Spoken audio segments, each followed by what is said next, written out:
Alrighty.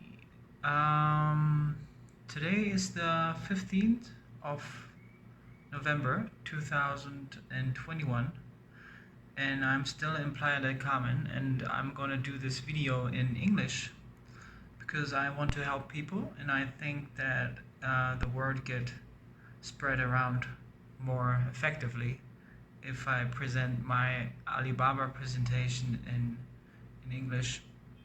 So pretty much, why did I invest in Alibaba? The first thing I always do is that I try to understand who else is invested in Alibaba. And what pretty much happened was that I think at the beginning of this year, 2021, you could find in the 13F filings that you can find through Data Roma that a bunch of value investors were investing in Alibaba. I think it started with Charlie Munger, who not often is doing an investment, and he invested like a huge stake in Alibaba, and he was followed by Monesh Pabrai, Guy Spear, Phil Town, and Ray Dalio, like all very successful, huge guys. And therefore, of course, the value investor community started to look into Alibaba.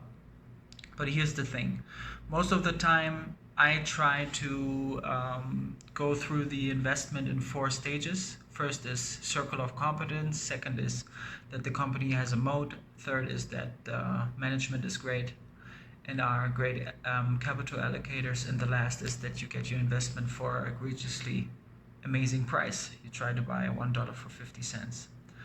And in this case, the first criteria, the circle of competence, is not achievable or not sufficient, because Alibaba is such a complex business that it's well outside of my circle of competence.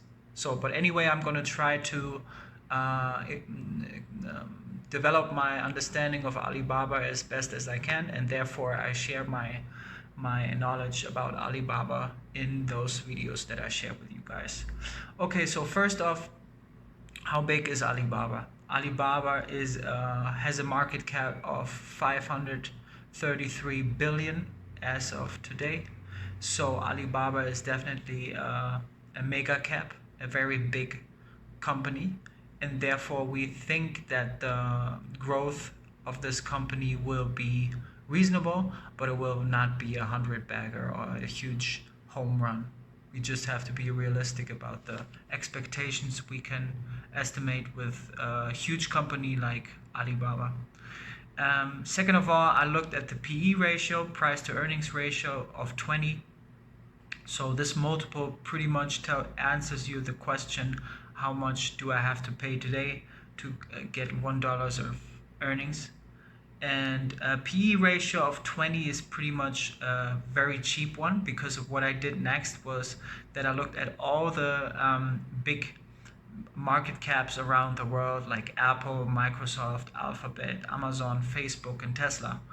And all of the PE ratios are pretty high.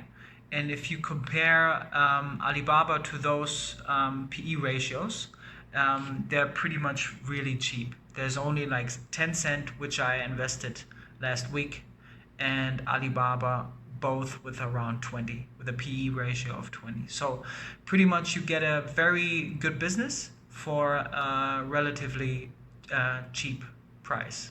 Of course, the PE ratio is not the only ratio we should pay attention to, and actually it's really a bad indicator for evaluating if a company is cheap or not, because the story might change, right? So the next thing we do is that we pretty much look at the revenue that Alibaba was creating, and if their revenue is growing, if the company is getting better, if it's stable, and if it's consistent, and if it's in general becoming better. And you have this with Alibaba. Alibaba has a huge growth rate according to revenue. And next up, I try to understand the business.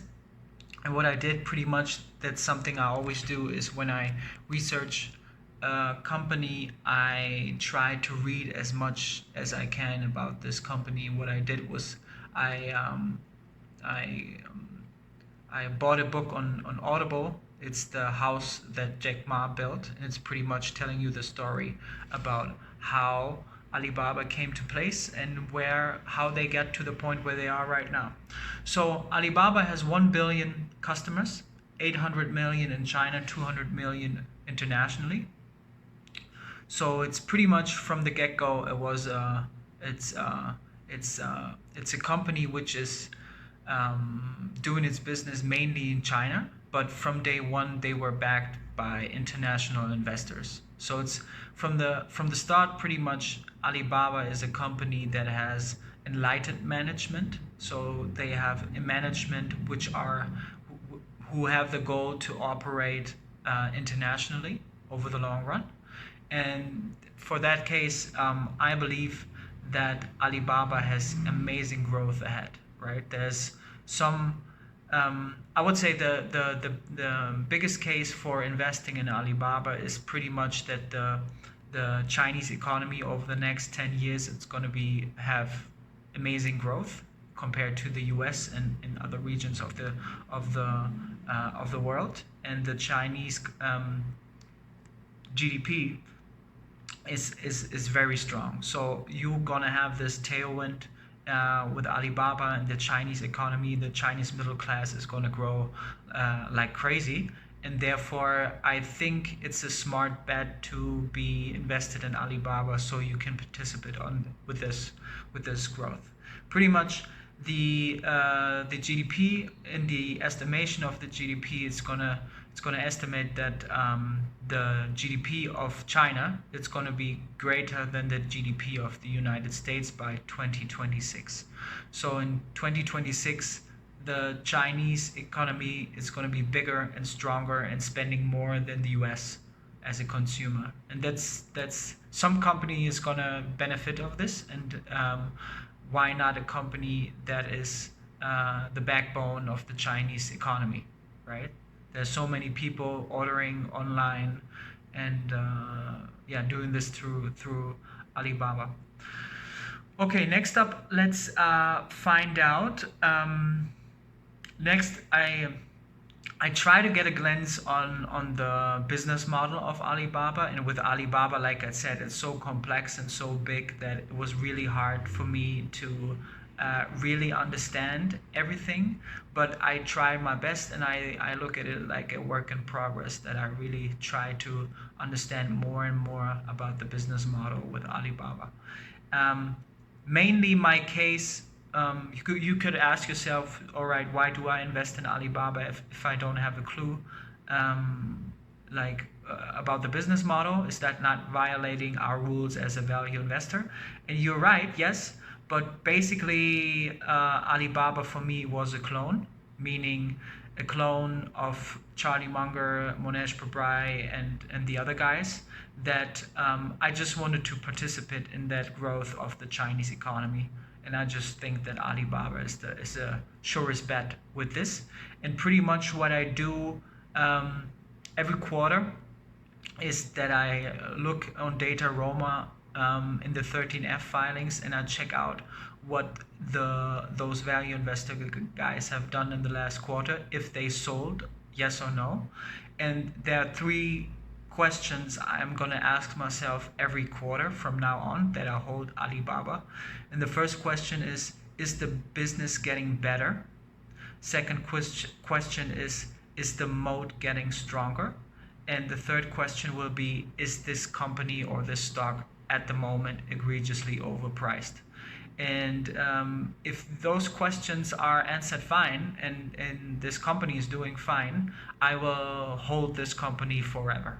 I will just, for the next mainly 5 years, 10 years, 15 years, if the company is getting stronger, the moat is getting stronger, and it's not drastically overpriced, I'm just going to hold Alibaba for the long run.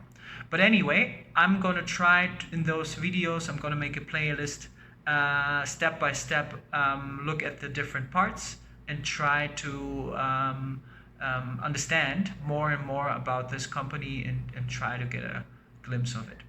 All right, so I see you in the next video. If you have any questions, please comment in the comments below, subscribe if you haven't, and I see you in the next video.